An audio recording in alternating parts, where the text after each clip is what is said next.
Hi everybody and welcome back to my kitchen.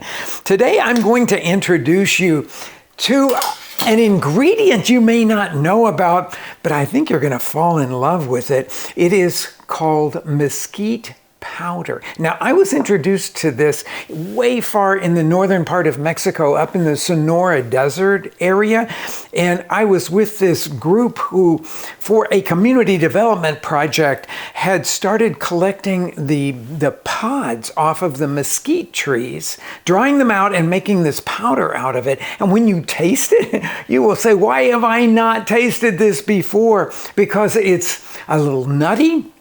It has the flavor of like brown sugar. It's a little chocolatey. It is absolutely delicious. We came back to our restaurant and right away developed these little cakes that are a kind of chocolate mesquite cake. And that's what I'm going to share with you today because they are easy to make and super, super delicious. So mesquite powder may not be in everybody's grocery store, but you can easily find it online. I suggest that you get some because you're going to want to make these cakes. So I'm starting here with 5 tablespoons of oil. This is just, and I use safflower oil for this, and 5 tablespoons of butter, and then 5 ounces of dark chocolate. Now, I wanted these cakes to be really, really chocolatey, but in that sort of bitter chocolate way. And so I'm using a very bittersweet chocolate here, 70%.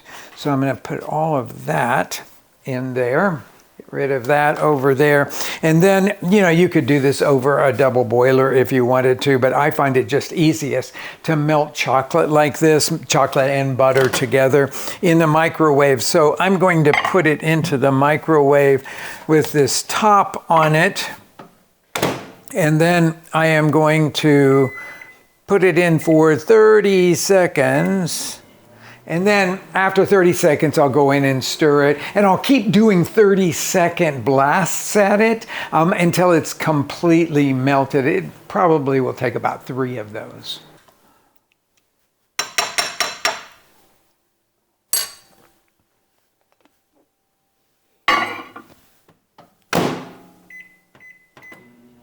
Okay. Well, I miscalculated that. It only took 2 of those 30-second bursts to get this completely melted like that. Set that over there. Now, in this bowl, I'm going to start with some sugar in there. It's a 1/2 cup of sugar. And then I'm going to break in 4 eggs.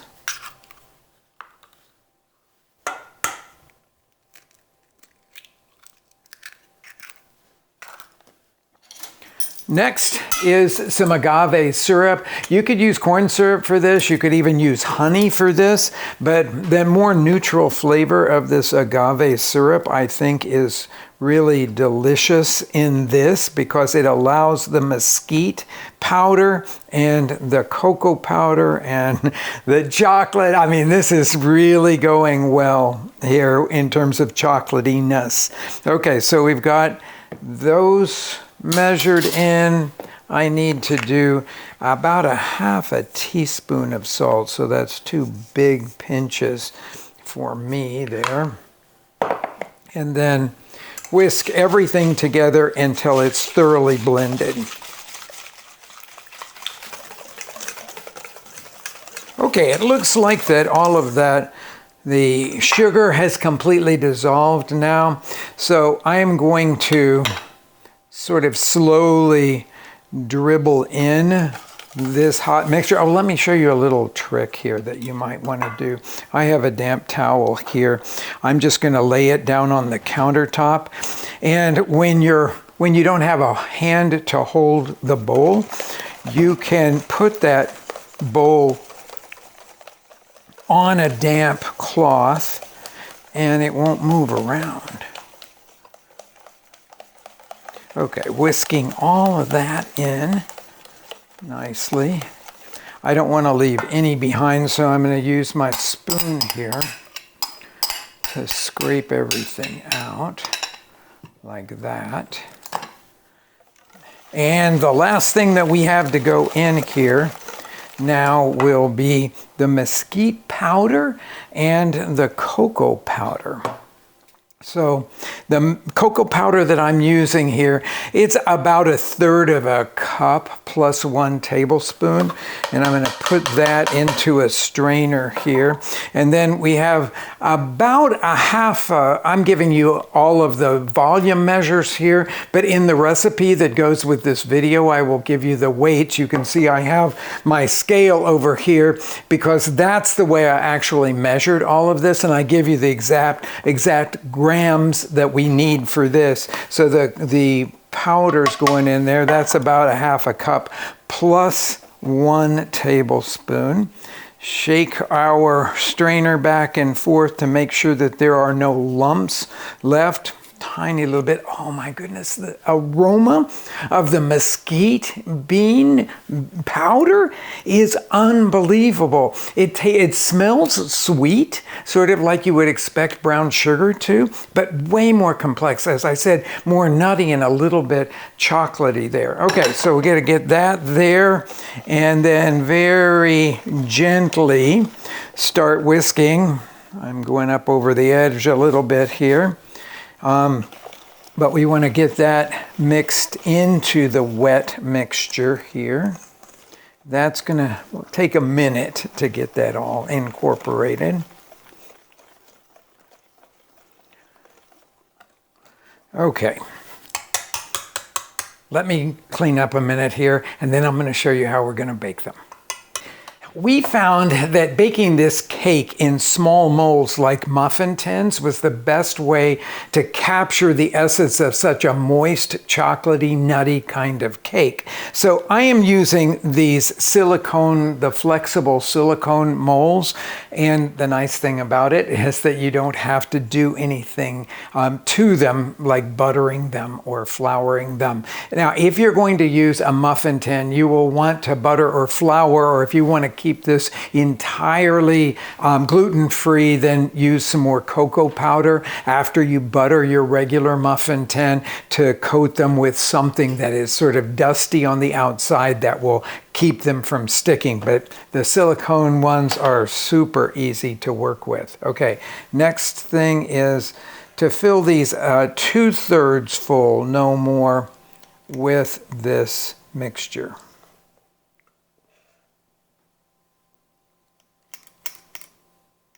Last one. I said 2/3 full. It's sort of between a half and 2/3, I would say. But these are small cakes, and I'll show you how we can present them to make a really beautiful dessert, even what you would call a special occasion dessert.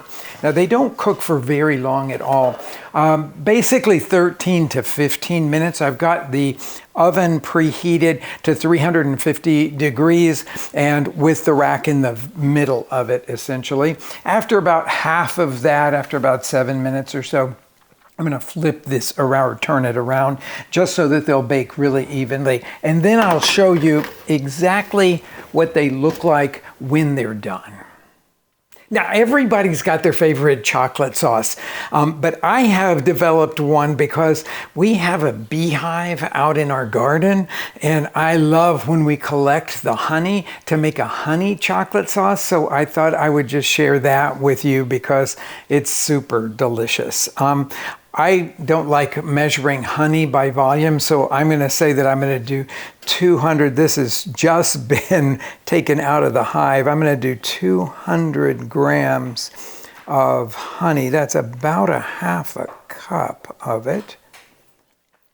I'm just about there. If you were to put this into a volume measure, you would have a little over 1/2 cup, say 1/2 cup plus about a generous tablespoon.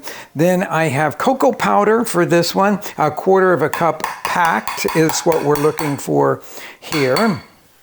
Kind of messy, sticky stuff. And then 3 tablespoons of water. I'm going to put that onto a medium heat here, and then continue to whisk it until everything comes together. Once it's come to a full boil, it's ready.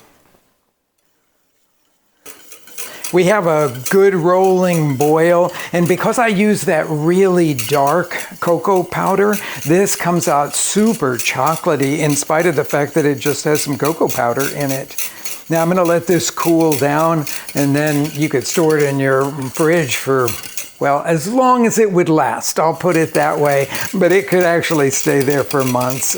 It's a very stable thing. A great thing to know if you like honey like I do.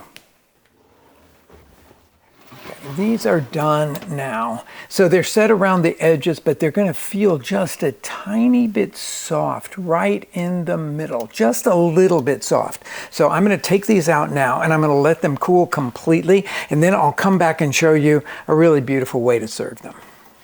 Okay, this is the final payoff. We've got the cakes baked and cooled off now.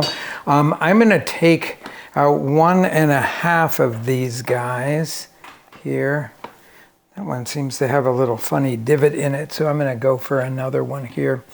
You see how easily they come out of the silicone molds like that. And I'm going to say that this 1.5 of these is going to be a serving size. They're very fudgy and rich. Okay, so I'm going to put, I'm just going to show you something like what we have done at our restaurant a number of times when we have plated this kind of a dish. And we do a sort of, I call it a little bit of a landscapey kind of thing there. And then we'll put some whipped cream here in a kind of beautiful little canal shape there.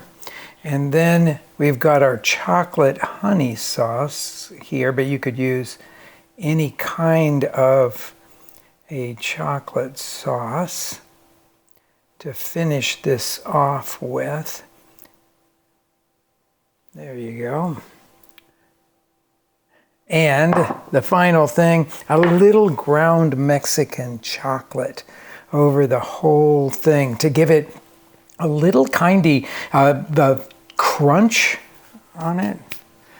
Okay, now I gotta have a bigger spoon than that. I'm gonna go in because this is my kind of dessert.